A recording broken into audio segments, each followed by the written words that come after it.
विद्यार्थी मित्र हो, या व्हिडिओमध्ये आपण कोन या घटकातील सराव संच 2 अभ्यासणार आहोत। सराव संच 2 अभ्यासत असतेवेळेस त्याच्याशी संबंधित काही गोष्टी माहिती असणे आवश्यक आहे, म्हणून सर्वप्रथम आपण त्याचा अभ्यास करूया। सराव संच 2 मध्ये आपणास कोनाचे प्रकार यावर आधारित प्रश्न विचारलेले आहेत, म्हणून सर्वप्रथम आपण कोनाचे प्रकार किती व कोणते त्याचा अभ्यास करणार आहोत। कोनाचा पहिला प्रकार आहे शून्य कोन। तर शून्य कोन कोणास म्हणायचं, तर ज्या कोनाचे माप 0 अंश असते त्या कोनाला शून्य कोन म्हणतात। मग त्याची आकृती कशी, तर आपण ती आकृती काढून या ठिकाणी पाहूया। कोनाची आकृती काढत असतेवेळी सर्वप्रथम आपण किरण काढला। आपणास शून्य कोन काढायचा आहे, त्यासाठी आपण कोनमापकाचा उपयोग केला। कोनमापकाची ही संदर्भ रेषा आहे आणि या ठिकाणी त्याचा आरंभ बिंदू आहे। कोनमापक ठेवते वेळी किरणाच्या आरंभ बिंदूवरती आपण कोनमापकाचा आरंभ बिंदू ठेवतो आणि किरणावरती कोनमापकाची संदर्भ रेषा अगदी तंतोतंत वरती ठेवतो।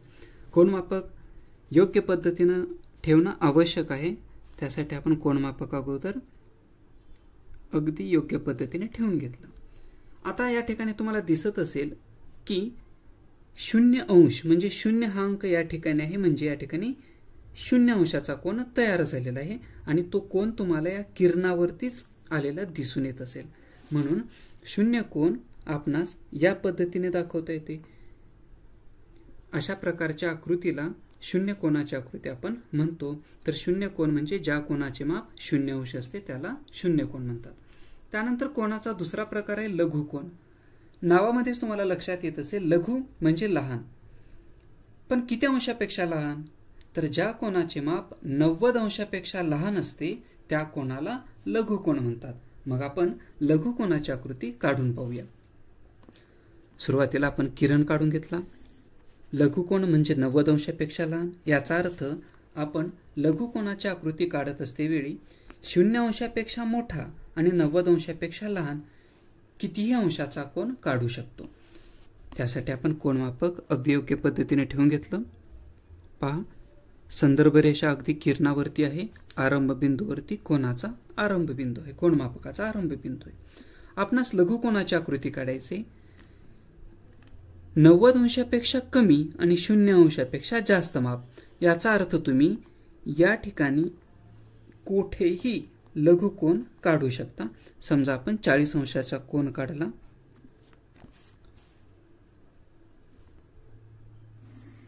पहा, तर हा जो 40 अंशाचा कोन आहे तो लघु कोन आहे।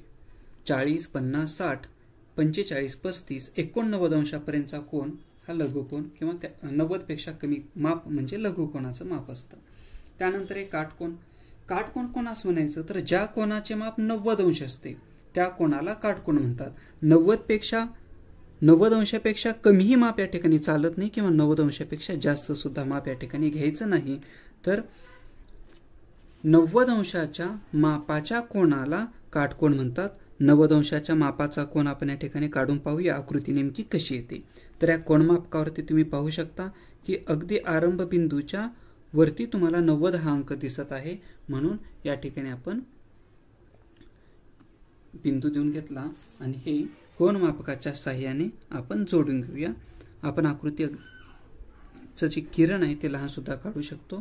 तर हा जो कोन आहे तो काटकोन आहे आणि काटकोनाचं माप 90 अंश असते। त्यानंतर कोनाचा पुढील प्रकार आहे विशाल कोन। जसे लघु कोन म्हटल्यानंतर लघु म्हणजे लहान हे आपण लक्षात घेतलं, तसं विशाल म्हणजे मोठा। विशाल कोन याचा अर्थ 90 अंशापेक्षा मोठा कोन। जसं लघु कोन म्हणजे 90 अंशापेक्षा लहान होता, तसंच विशाल म्हणजे मोठा, 90 अंशापेक्षा मोठा कोनाच्या मापाला विशाल कोन म्हणतात। आपण विशाल कोनाची आकृती या ठिकाणी काढून पाहूया। त्यासाठी सर्वप्रथम आपण किरण काढला। किरणाचा आरंभ बिंदूवरती आपण कोनमापक ठेवून पाहूया। कोनमापक ठेवल्यानंतर आपण कोनाची आकृती काढत असतो। या ठिकाणी किरणावरती तुम्हाला बाणाचं टोक दिसत असेल, ज्या दिशेला बाणाचं टोक आहे त्याच दिशेने 0 हा अंक आपण मोजायचा। आपण विशाल कोनाची आकृती काढणार आहोत, म्हणजे 90 अंशापेक्षा मोठा कोन आपल्याला काढायचे। पहा, 0 अंश या ठिकाणी आहे, याचा अर्थ आपल्याला मधील अंक मोजायचे आहेत। 0, 10, 20 आपण 90 पर्यंत गेलो. आता 90 या अंकाच्या पुढे किंवा 90 अंशाच्या पुढे तुम्ही कोणताही माप जर घेतलात तर तो विशाल कोनाचा माप असेल. मी या ठिकाणी 110 अंश हे माप घेतलं. पहा, आपण हे 110 अंश व्यवस्थितपणे जोडून घेऊया. तर हे झालं 110 अंशाचा कोन. आपण याला विशाल कोन म्हणतो. मग विशाल कोनाची व्याख्या कशी सांगता येईल? ज्या कोनाचे माप 90 अंशापेक्षा जास्त असते परंतु 180 अंशापेक्षा कमी असते त्या कोनाला विशाल कोन असे म्हणतात. 110 अंश म्हणजे विशाल कोन असं आपल्याला या ठिकाणी म्हणता येईल. त्यानंतर कोनाचा पुढील प्रकार आहे सरळ कोन. सरळ कोन म्हणजे ज्या कोनाचे माप 180 अंश असते त्या कोनाला सरळ कोन म्हणतात. मग आपण सरळ कोनाची आकृती काढून पाहूया. त्यासाठी आपण किरण काढला. किरणाचा आरंभ बिंदू 180 अंशाचा कोन काढायचे म्हणून आपण यावरती कोनमापक ठेवला. कोनमापक ठेवल्यानंतर तुम्ही पाहू शकता की बाणाचे टोक या दिशेला आहे म्हणून आपण 0 अंश या पद्धतीने वाचन करूया. 0, 10, 20, 30, 40, 50, 60, 70, 80, 90, 100 असेच पुढे आपण पाहत गेल्यास या ठिकाणी 180 अंश दिसतं म्हणून आपण या ठिकाणी खूण करून घेतली आणि हा भाग आपण जोडून घेतला. तर तुम्हाला या ठिकाणी एक सरळ रेष तयार झालेली दिसते. मग हा जो कोन आहे तो सरळ कोन आहे. सरळ कोन आपल्याला ओळखू यावा यासाठी आपण अशा प्रकारची या ठिकाणी खूण करतो. अशी खूण का करतो तर तुमच्या लक्षात येईल की या ठिकाणी अगोदर काढलेला किरण होता यावरती दुसरा किरण म्हणजे हा 0 अंश आहे. पहा, आपण कोनमापकावरती 0, 10, 20 असे जेव्हा मोजत पुढे जात होतो तेव्हा 180 अंश केव्हा आला? जेव्हा तो किरण पूर्ण अर्धवर्तुळामध्ये फिरला तेव्हा तो 180 अंश या ठिकाणी गेलेला आपल्याला दिसून आला. म्हणून आपण त्यावरती दिशा दाखवतो की नेमका किरण हा कोणत्या दिशेने पुढे आलेला आहे. त्यानंतर कोनाचा पुढील प्रकार आहे प्रविशाल कोन. प्रविशाल म्हणजे विशाल कोनापेक्षाही मोठा. मग त्याची व्याख्या आपल्याला अशी सांगता येईल 180 अंशापेक्षा जास्त परंतु 360 अंशापेक्षा कमी मापाच्या कोनाला प्रविशाल कोन असे म्हणतात. आणि त्याची आकृती आपण या ठिकाणी काढूया. आपण किरण काढला. सरळ रेष जर आली तर तो सरळ कोन असेल आणि सरळ कोनापेक्षाही जेव्हा किरण पुढे सरकेल तेव्हा तो प्रविशाल कोन असेल. म्हणून या ठिकाणी तुम्ही पाहू शकाल या ठिकाणी किरण इथं होता तो पूर्ण फिरत फिरत फिरत या ठिकाणी आला म्हणून आपण त्या ठिकाणी त्याला या पद्धतीने दाखवलं. तर हे जे माप आहे ते 180 अंशापेक्षा जास्त आहे म्हणून ही आकृती प्रविशाल कोनाची आहे. आणि कोनाचा शेवटचा प्रकार तो आहे पूर्ण कोन. पूर्ण कोन कशास म्हणायचं? ज्या कोनाचे माप 360 अंश असते त्या कोनाला पूर्ण कोन म्हणतात. 360 अंशाचा कोन याचा अर्थ आपण जर पाहिलं तर कोनमापक 180 अंशाचा असतो. कोनमापकाचा आकार तुम्हाला अर्धवर्तुळाकार दिसतो. 360 अंश म्हणजे पूर्ण वर्तुळ. म्हणून पूर्ण कोनाची आकृती काढत असते वेळेस या पद्धतीने आपण दाखवत असतो. याचा अर्थ किरण पूर्णपणे फिरून परत मूळच्या ठिकाणी आला म्हणून तो 360 अंशाचा कोन आहे त्याला आपण पूर्ण कोन म्हणतो. आता आपण सराव संच 2 सोडवूया. पण हा सराव संच सोडवण्या अगोदर आपण आताच्या कोनांचे प्रकार पाहिलं ते पाठ करणं आवश्यक आहे. प्रश्न पहिला, जोड्या लावा. कशाच्या जोड्या लावायचे? तर या ठिकाणी कोनाचे माप दिलेले आहेत आणि दुसऱ्या बाजूला आपल्याला कोनाचा प्रकार दिलेला आहे. आपल्याला करायचं काय? तर कोनाचा माप पाहायचे आणि त्या मापावरून कोनाचा प्रकार ओळखायचे आणि हे त्यांची योग्य अशी जोडी आपल्याला लावायची आहे. पहिलं उदाहरण दिलेलं आहे 180 अंश. आत्ताच आपण पाहिलं ज्या कोनाचे माप 180 अंश असते त्या कोनाला सरळ कोन म्हणतात. म्हणून आपण 180 अंश आणि सरळ कोन यांची जोडी लावूया. या पद्धतीने आपण ते दाखवू शकतो. त्यानंतर दुसऱ्या कोनाचे माप दिलेले आहे 240 अंश. 240 अंश म्हणजे 180 अंशापेक्षा जास्त आणि 360 अंशापेक्षा कमी. म्हणून 240 अंशाचा जो मापाचा कोन आहे तो आहे प्रविशाल कोन. कारण प्रविशाल कोनाची व्याख्या आपण पाहिलं 180 अंशापेक्षा जास्त आणि 360 अंशापेक्षा कमी मापाच्या कोनाला प्रविशाल कोन म्हणतात. म्हणून या ठिकाणी अशी आपण जोडी लावू शकतो. त्यानंतर पुढील कोनाचे माप आहे 360 अंश. ज्या कोनाचे माप 360 अंश असते त्याला आपण पूर्ण कोन म्हटलं. म्हणून 360 अंश आणि पूर्ण कोन यांची आपण जोडी लावून घेऊया. त्यानंतर चौथं उदाहरण आहे कोनाचे माप 0 अंश. आपण व्याख्या पाहिली ज्या कोनाचे माप 0 अंश असते त्या कोनाला शून्य कोन म्हणतात. म्हणून यांची जोडी आपण या ठिकाणी लावूयात. अशा पद्धतीनं आपण जोड्या लावा हा प्रश्न पहिला पाहिला. त्यानंतर प्रश्न दुसरा, खाली कोनांची मापे दिली आहेत त्यावरून प्रत्येक कोनाचा प्रकार लिहा. 75 अंश हे कोनाचे माप आहे त्यावरून आपल्याला प्रकार लिहायचे. 75 अंश म्हणजे 90 अंशापेक्षा कमी माप. म्हणून आपण याला लघुकोन असं म्हणू शकतो. हा प्रकार जो आहे तो लघुकोनाचा आहे. हे माप आहे लघुकोनाचे. त्यानंतर 0 अंशाचे माप, 0 अंशाचा कोन म्हणजेच शून्य कोन. तो प्रकार आपण या ठिकाणी लिहून घेऊया, शून्य कोन. त्यानंतर तिसरे माप आहे 215 अंश. 215 म्हणजे 180 पेक्षा जास्त. म्हणून हा जो प्रकार आहे हे जे माप आहे ते प्रविशाल कोनाचे माप आहे. म्हणून या ठिकाणी लिहिलं प्रविशाल कोन. त्यानंतर पुढील उदाहरण 360 अंश. आपण वर पाहिलं जोड्या लावामध्येही 360 अंश हे माप दिलेलं होतं. या ठिकाणी 360 अंश हे माप दिलेलं आहे. 360 अंशात मापाचा कोन म्हणजेच पूर्ण कोन. त्यानंतर पुढील उदाहरण 180 अंश. 180 अंशाच्या कोनाला सरळ कोन म्हणतात. म्हणून इथे लिहिलं सरळ कोन. त्यानंतर पुढील उदाहरण 120 अंश. 120 अंश म्हणजे 180 पेक्षा कमी माप. 180 पेक्षा कमी माप आणि 90 पेक्षा जास्त याचा अर्थ हे माप विशाल कोनाचं आहे. म्हणून इथं प्रकार लिहिला विशाल कोन. त्यानंतर पुढील उदाहरण पहा 148. दोन्ही जे माप आहेत ते विशाल कोनाचे माप आहेत कारण हे दोन्ही माप 180 पेक्षा कमी आहेत. म्हणून 148 अंशाचा कोन हा आहे विशाल कोन. आणि शेवटचं उदाहरण यामधला 90 अंश. 90 अंशाच्या मापाच्या कोनाला आपण काटकोन म्हणतो. म्हणून हा प्रकार झाला काटकोन. यानंतर प्रश्न तिसरा, खालील आकृत्या पहा व कोनांचा प्रकार लिहा.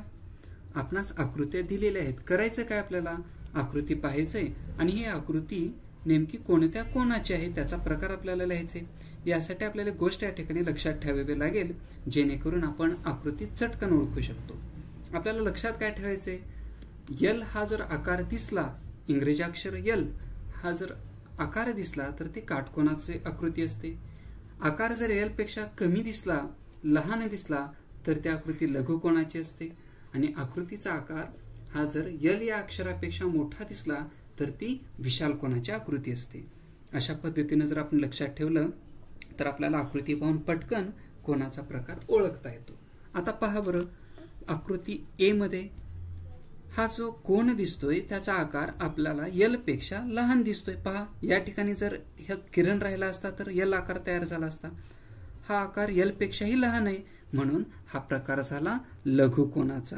म्हणून इथं कोनाच्या आकृतीचं नाव लिहिलं लघुकोन. याचा अर्थ याचं माप 90 अंशापेक्षा लहान आहे. दुसरी आकृती पहा बरं. दुसऱ्या आकृतीमध्ये हा जो कोन दिसतोय त्याचा आकार इंग्रजी अक्षर यल सारखं दिसतोय, वर्णमालेतील यल सारखा.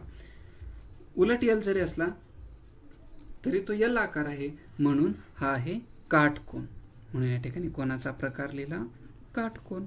पहा किती सोपं आहे. त्यानंतर तिसऱ्या आकृती पहा. कोनाची आकृती तुम्हाला दिसत असेल. यामध्ये किरणाचा आरंभ बिंदू येथे आहे आणि दाखवलेली ही जी दिशा आहे ती नीट पहा. हा जो दुसरा किरण होता तो यावरती होता, तो या दिशेने फिरत फिरत इथं आला. याचा अर्थ पहा तो नेमका कशा पद्धतीने पुढे गेलाय ते आपल्याला लक्षात येईल. इथं किरण होता, पुढे जात जात जात या ठिकाणी आला. याचा अर्थ जेव्हा तो या ठिकाणी तेव्हा एक सरळ रेष तयार झालेली आपल्याला दिसेल. सरळ रेष तयार झाली म्हणजे ही सरळ कोनाची आकृती झाली. हा किरण इथं न थांबता पुढे गेला म्हणजे सरळ कोनापेक्षाही जास्त माप या ठिकाणी आपल्याला झालेलं दिसून येत असेल. सरळ कोनापेक्षाही किरण पुढे गेला याचा अर्थ ही जी आकृती आहे ती प्रविशाल कोनाची आहे. म्हणून या आकृतीवरून आपण प्रकार लिहिला प्रविशाल कोन. या ठिकाणी ही बाणाची दिशा अतिशय महत्वाची असते. ही जर बाणाची दिशा दाखवली नसती तर आपण हा प्रकार विशाल कोन आहे असं आपण म्हटलं असतं. पुढे पाहू शकता या ठिकाणी एक सरळ रेष तयार झालेली आहे. हा आहे दोन्ही किरणाचा आरंभ बिंदू. सरळ रेष तयार झालेली आहे म्हणजे हा आहे सरळ कोन. पहा किती सोपं आहे. सरळ रेष दिसली की सरळ कोन. पुढे पहा या ठिकाणी किरण आहे आणि यावरतीच दुसरा किरण आहे जे आपल्याला दाखवलेलं नाही. ते एकमेकावरती आहेत आणि इथं कोणतीही बाणाची दिशा दाखवलेली नाही. याचा अर्थ हे दोन्ही किरण मूळ स्थितीत जशास तसे आहेत म्हणजे हे शून्य कोन आहे. म्हणून इथं लिहिलं आपण शून्य कोन. अशीच आकृती पहा ई आकृती आणि एफ आकृती तुम्हाला सारख्याच दिसत असतील पण दोघांमध्ये फरक एवढाच आहे. यामध्ये आपल्याला बाणाने एक दिशा दाखवलेली आहे. याचा अर्थ हा जो किरण होता त्याने एक पूर्ण फेरी करून परत मूळ ठिकाणी आलेला आहे म्हणजे 360 अंशाचा कोन त्याने केलेला आहे आणि 360 अंशाच्या कोनाला आपण म्हणतो पूर्ण कोन. म्हणून ही आकृती आहे पूर्ण कोनाची. अशा पद्धतीने आपण आकृत्या पाहून कोनांचे प्रकार कसे लिहायचे हे पाहिलं. यानंतर या सराव संचातील शेवटचा प्रश्न आपण पाहणार आहोत. प्रश्न 4 कोनमापकाच्या साहाय्याने लघुकोन, काटकोन व विशाल कोन काढा. आपला या 3 आकृत्या काढायची. त्या आकृत्या काढत असते वेळेस आपणास कोनमापक वापरायचे. पहा आपण कोनमापक या ठिकाणी घेतलं. लघुकोन काढायचंय त्यासाठी आपण किरण काढला. कोनमापक अगदी योग्य पद्धतीने ठेवून घेतलं. लघुकोन म्हणजे 90 अंशापेक्षा कमी माप. आता 90 पेक्षा कमी किती आपण या ठिकाणी दाखवू शकतो तर हा झाला 50 अंश आणि पुढील 5 अंश 55 अंशाचा कोन या ठिकाणी आपण काढला. तर ही झाली लघुकोनाची आकृती. आपण कोणाला नाव सुद्धा द्यायचं ए बी सी याचं वाचन करत असते वेळेस कोन ए बी सी असं करतात किंवा कोन सी बी ए. यानंतर या कोनाचे माप आपण या ठिकाणी लिहूया. कोनाचे माप आहे 55 अंश. दुसरी आकृती आपल्याला काढायची काटकोनाची. काटकोनाची आकृती काढण्यासाठी सर्वात अगोदर किरण काढून घेतला. काटकोन म्हणजे 90 अंशाचा कोन काढायचे. त्यासाठी आपण कोनमापक ठेवला. पहा अगदी योग्य पद्धतीने कोनमापक ठेवलं. 90 अंशाचा कोन काढायचे म्हणून 90 अंशाच्या वरती आपण खूण करून घेतली. आता पट्टीच्या साहाय्याने किंवा आता कोनमापकाच्या साहाय्यानेच आपण हे जोडून घेऊया. पहा हा झाला 90 अंशाचा कोन. आता याला नाव देऊया पी क्यू आर. ही झाली काटकोनाची आकृती. त्यानंतर शेवटची आकृती आपणास काढायची विशाल कोन. विशाल कोनाची आकृती काढण्यासाठी आपण काय करायचं बरोबर किरण काढून घ्यायचा. हा झाला किरणाचा आरंभ बिंदू आणि विशाल कोन म्हणजे 90 अंशापेक्षा जास्त मापाचा कोन. त्यासाठी कोनमापक ठेवलं. 0.10 असं मोजत आपण 90 अंशापर्यंत आलो. 90च्या पुढे जायचे. या ठिकाणी आपण 120 अंश माप घेतला आणि 120 अंशाचा कोन आपण या ठिकाणी काढूयात. पहा 120 अंशाचा कोन काढला. त्याचं माप या ठिकाणी लिहून घेतलं आपण. किती अंशाचा कोन काढला 120 अंश आणि याला नाव देऊया एम एन ओ. तर ही झाली विशाल कोनाची आकृती. तर अशा पद्धतीने आपण सराव संच 2 मधील उदाहरणे सोडवले. अशा प्रकारच्या उदाहरणांचा सराव करून जास्तीत जास्त उदाहरणं सोडवण्याचा प्रयत्न करा. धन्यवाद.